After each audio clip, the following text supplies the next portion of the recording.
அஸ்ஸலாமு அலைக்கும் டியர்ஸ். இது இன்னைக்கு ஆஃப்டர்நூன் எடுத்த ஒரு சின்ன விலாக் தான். ஆக்சுவலி வீட்டில் பீன்ஸும் கேரட்டும் தான் இருந்துச்சு.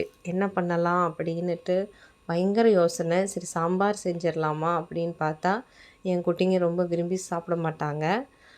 அதனால் சரி இது பொரியல் பண்ணிவிட்டு வெறும் பருப்பை கடைஞ்சிருவோம் அப்படின்னுட்டு. ஏன்னா இன்றைக்கி ஈவினிங் தான் க்ரோசரி வாங்க போகணும். சரி அப்படின்னு சொல்லிட்டு நான் ஒவ்வொன்றா க்ளீன் பண்ணிகிட்ருந்தேன். எப்போ நான் என்ன செஞ்சாலும் யாராவது ஒருத்தர் வந்துட்டு இது ஏன் பண்ணுறீங்க, இது என்ன பண்ணுறீங்க, இன்றைக்கி என்ன பண்ணுறீங்க அப்படின்னுட்டு ஒரே கேள்விகளாக தான் இருக்கும். அதே மாதிரி இன்றைக்கி சாஃபின் குட்டி வந்துட்டு என்னமீ செய்ய போகிறீங்க அப்படின்னுட்டு. என்னமோ செய்ய போகிறேன், நான் எது செஞ்சாலும் சாப்பிடுவியா அப்படின்னு கேட்டேன்.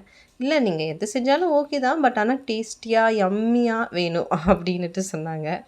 சரிம்மா நீ சாப்பிட்ற 4 பருக்கிக்கு நான் டேஸ்டியாக செஞ்சு தரேன் அப்படின்னு சொல்லி அக்ரி பண்ணிட்டேன். அந்த மாதிரி தான் போச்சு. ஆக்சுவலி நம்ம லைஃப்பில் நிறைய பேர்த்த கடந்து வந்துக்கிட்டே இருப்போம். சிலவங்க வந்துட்டு நம்மளை ரொம்ப ஹர்ட் பண்ணுற மாதிரி இருப்பாங்க. சில பேர் வந்துட்டு ஏன் இவங்க இப்படி இருக்காங்க அப்படின்னு சொல்லி நம்மளே கொஷின் பண்ணுற மாதிரி இருப்பாங்க.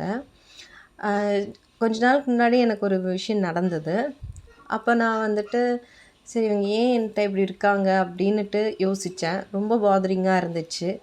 அதுக்கப்புறம் நான் யோசித்த ஒரு விஷயந்தான், 10 பேர்த்தோட பார்வையில் நம்ம வந்துட்டு ஓகேவாக இருப்போம். பட் 1000 பேர்த்தோட பார்வையில் நம்ம வந்துட்டு ரொம்ப பேடாக, அதுக்கப்புறம் என்ன சொல்கிறது, பிடிக்காதவங்களா, அதுக்கப்புறம் ரொம்ப ஈகோஸ்டிக்காக, அந்த மாதிரி எப்படி வேணாலும் இட்ஸ் வெரி. அந்த 1000 பேர்த்துக்கு நம்ம ப்ரூஃப் பண்ணுறதுக்கோ, இல்லை இவங்க ஏன் இப்படி நம்மளை நினச்சிட்டாங்க அப்படின்னு ஒரி பண்ணுறப்போவோ, இல்லை வந்துட்டு இவங்க போய் இவங்கெல்லாம் என்ன இப்படி பண்ணுறாங்களே அப்படின்னு நினச்சிட்டு நம்மளையே பெரிய டான் மாதிரி நம்ம ரியாக்ட் பண்ணுறதோ எல்லாமே விட்டு ஒதுக்கி விட்டுட்டு அந்த 10 பேர் நமக்காக இருப்பாங்க பார்த்தீங்களா.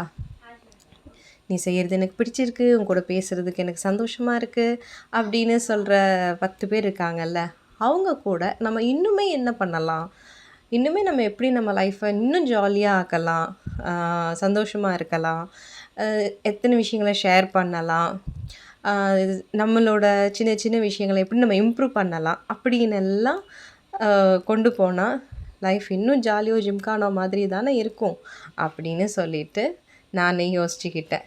இது சரிதானே?